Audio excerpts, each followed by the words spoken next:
Actualité.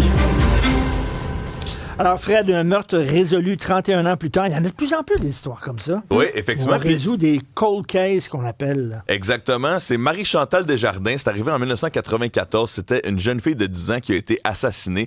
Eh bien, son tueur, Réal Courtemanche, a été déclaré coupable aujourd'hui. Puis effectivement, tu dis, on en a de plus en plus. C'est encore un cas d'ADN. C'est l'ADN du tueur qui a mené à sa conviction aujourd'hui. Lui, là, qui était un criminel qui a vraiment continué, là, parce qu'il a été...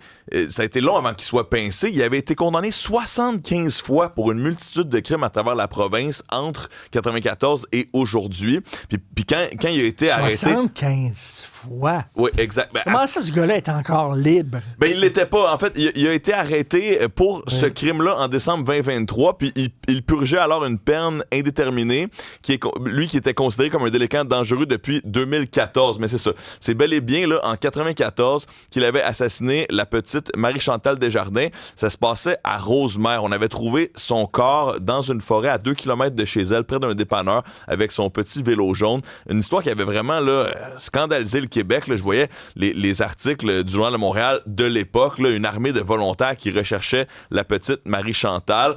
Et oui, l'homme en question avait réussi là, à fuir la justice pendant plusieurs années et il commettait plusieurs autres crimes et c'est l'ADN qui l'a finalement là, fait tomber. On parle d'une peine de 25 ans en prison là, pour l'instant. La décision sera rendue le 10 novembre prochain quant à la possibilité de demande de libération conditionnelle avant 25 ans.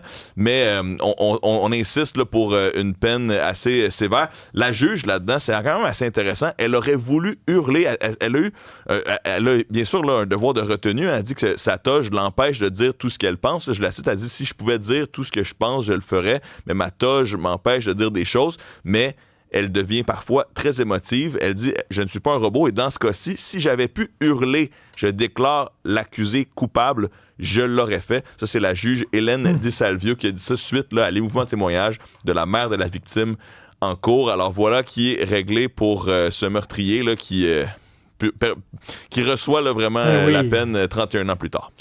Mieux vaut tard que jamais, Stéphanie, Netflix étend son offre. Oui, ben tu sais, on sait que les plateformes essaient quand même d'élargir leurs horizons pour évidemment avoir plus d'abonnés et aussi garder ces abonnés actifs. Pas les jeux vidéo, ça veut dire les jeux vidéo? Ah oui! Effectivement. Ben, je pense que sur les cellulaires, déjà, il y a certains jeux auxquels tu as accès quand tu es abonné Netflix, mais là, justement, ça va être maintenant disponible sur la télé.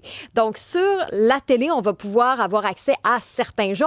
Netflix a annoncé pour l'instant 5 jeux. Ça va fonctionner comment? Ben, c'est ça qui est intéressant, c'est que ton téléphone devient ta manette. Fait que là, t'as plus besoin de console, là, t'as plus besoin de manette, t'as plus besoin de souffler dans des cassettes pour que ça marche. Là, suffit d'avoir un abonnement de Netflix pour finalement t'amuser un peu en famille. Chez toi, devant ton écran, et tu vas prendre ton téléphone pour manipuler les jeux. Là, les jeux, on a annoncé, entre autres, Lego Party. Donc, on va pouvoir jouer à ce jeu-là en famille, entre amis. Boggle. Oh. Je pense que Boggle, c'est un classique. Oh, oui, mais je me dis, on peut-tu jouer au vrai Boggle, s'il vous plaît? Là, je pense que je suis rendu vieux, Richard. Je me dis, comme dans le temps, on utilisait vraiment nos mains pour faire bouger des morceaux qui faisaient des bruits sur la table, puis là, on vivait un moment le fun en famille. Non, là, ça va être Netflix qu'on doit payer. On a le droit d'avoir cette réflexion-là. Pictionary, où il faut deviner des mots, des expressions et tout ça.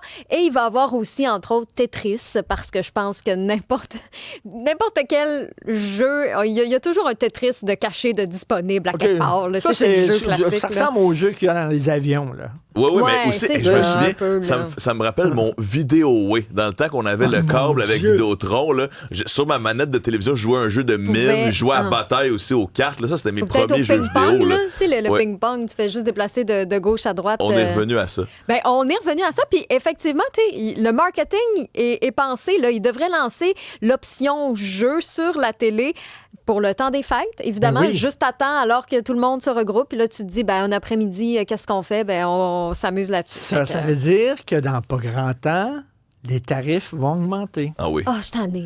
Eh ben, je trouve ça Sûr super, et certain. je trouve ça super intéressant de la part de Netflix parce qu'on sait là, qu'il y a des compagnies de jeux vidéo qui font de plus en plus le modèle Netflix. Je pense à Xbox, par exemple, qui a la Game Pass où tu payes à chaque mois pour avoir accès à une librairie de jeux vidéo.